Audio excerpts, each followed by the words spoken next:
যদি আশিকে রাসূলের সংখ্যা বৃদ্ধি না পায়, গজব চলছে তো চলবে।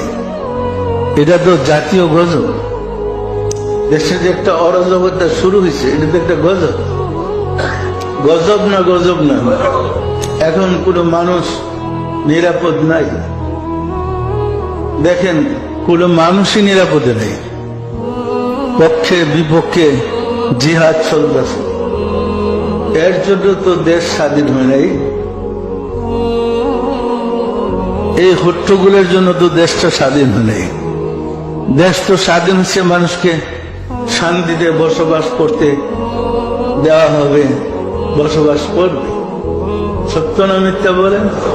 আমরা চাই আপনারা একটা শান্তির চরিত্র ধারণ করেন, সমাজে একটা শান্তি আসুক।